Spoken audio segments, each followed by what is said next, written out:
আসসালামু আলাইকুম প্রিয় দর্শক, আশা করি ভালো আছেন। আবারও নতুন আরেকটি ব্লগ নিয়ে আপনাদের মাঝে হাজির হলাম। আমি সাত্তার ব্যাপারী। তো আমি বাড়িতে বসে আছি, আব্বা তো টেলিফোন করে বলতেছে তুমি কই? আমি বললাম আব্বা আমি তো বাড়ি। কই তাছাড়া একটু বাড়ির বের হও, আমি আসতেছি। তো বাড়ির বের হতে হতে দেখে আব্বা অটো নিয়ে চলে আসতেছে। তো যেহেতু অটো আমার কাছে আসতেছে, আমি ওই জায়গায় দাঁড়াই রইলাম যে আমি আর সামনে না যাই। তো যাই হোক, অটো দিয়ে সামনের দিকে খালি চলে আসতেছে। তো আমি আমার বাড়ির নিকটেও চলে আসলাম, আব্বাও চলে আসলো। আব্বা দেখে হাটেতে মাছ আনছে। তো কী মাছ আনছে সেটাও আমি আপনাদের দেখানোর চেষ্টা করব।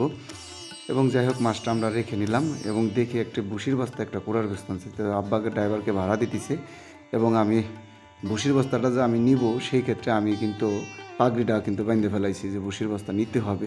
প্রস্তুত হয়ে গেছি। তো আব্বাকে বললাম ভুসির বস্তা আব্বা তুমি উঠে দাও এবং এখন দাঁড়াই থাকো, আমি এটা ধুয়ে আর একটা নিতে আসতেছি।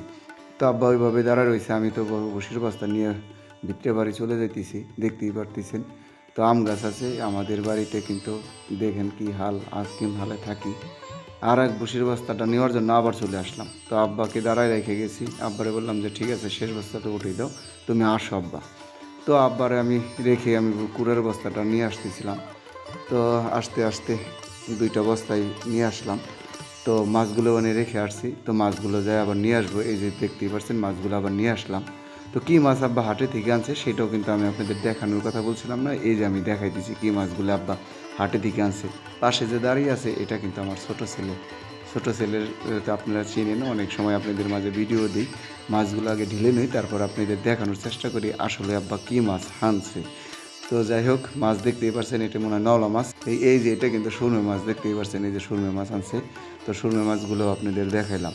তো যাই হোক, বসিয়ার কুড়া যেহেতু শর্ট ছিল, বসিয়ার কুড়া, তো বসিয়ার কুড়াটা দুইটা বস্তা যেহেতু আনছে, এটা আমাকে ঢেলে এবং মিক্স করার পর আমাকে গরুকে দিতে হবে। কারণ কেন, আমার কাছে শর্ট ছিল বিধায় আব্বাকে বলছি, আব্বা হাটে থেকে নিয়ে আসছে। তো আমি তাৎক্ষণিক কাজটা করতে হবে। আমি একটা ভুসির বস্তা ঢাললাম, পরে কুড়ের বস্তাটাও ঢাললাম, ঢেলে এবার মিক্স করতে হবে, তারপরে গরুকে পানি খাওয়াবো। এবং একটু কাজ করতে না করতে মিক্স করাতে দেখি প্রচণ্ড ধুলা এবং বালু আমার নাকের ভিতরে যাইতেছে। পরে চিন্তা করলাম এভাবে তো হইব না। পরে গামছাটা নিয়ে এসে সুন্দর করে মুখটা বাঁধলাম, বাঁধার পর উড়ে ধরে কাম তো শুরু করতেছি, দেখতেই পারতেছেন। কারণ কেন, তাড়াতাড়ি আমার কাম কইরেই আমার মনে করেন যে যাইতে হইব, বাজারে এক কাপ চা খাইতে হইব, সন্ধ্যা হয়ে যাইতেছে, গরু বাছুরেও পানি খাওয়াইতে হইব। গরুগুলা জোর ছিল আপনারা জানেন, সেখানে অসুস্থ।